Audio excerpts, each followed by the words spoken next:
Hi there, grade 12s. This video is the first in a series on Newton's second law in terms of momentum and impulse.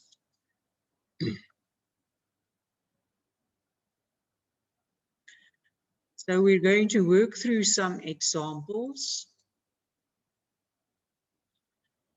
Our first example says the driver of a car, mass 500 kilograms, traveling at a constant velocity of 30 meters per second, realizes that she is exceeding the speed limit. She decides to slow down, applying the brakes for 4 seconds.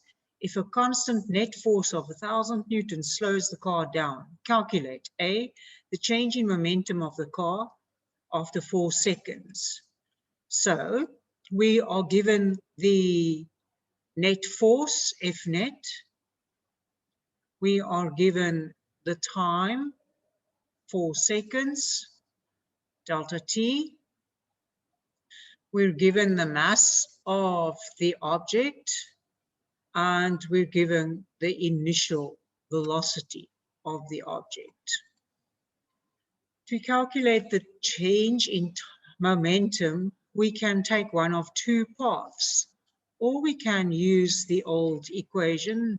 Change in momentum is mass times final velocity minus initial velocity, but we don't have the final velocity, so that is a problem. We can't use that equation.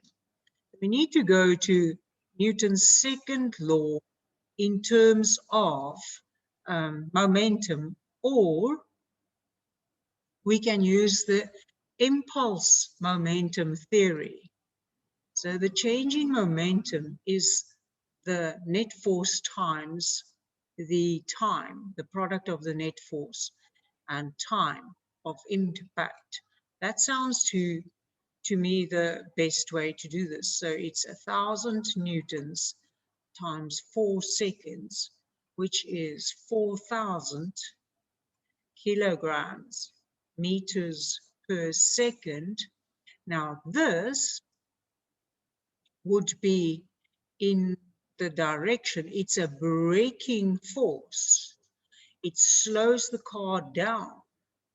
So this would be a change in the backward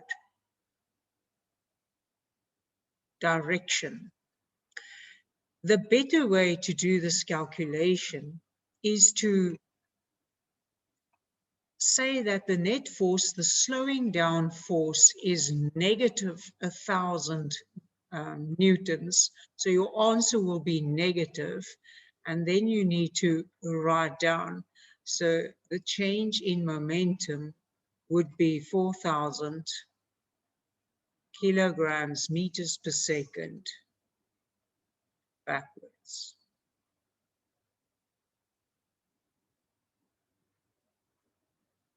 Question B. The velocity of the car after 4 seconds.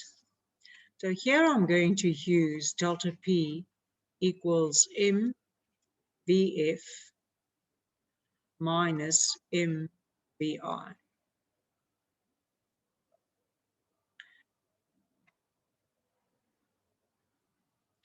And in order to get the velocity as the correct value, we're going to have to choose to substitute the negative value for delta P.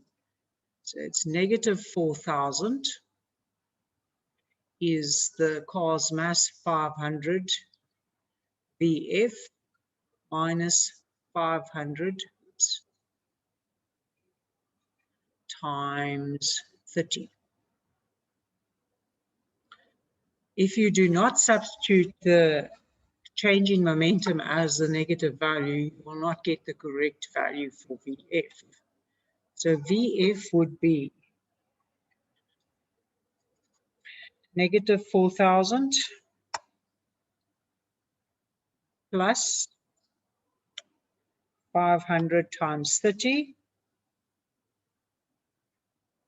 which gives you 11,000, and that must be divided by 500, gives you a value of 22 meters per second, and that positive answer would say it's a forward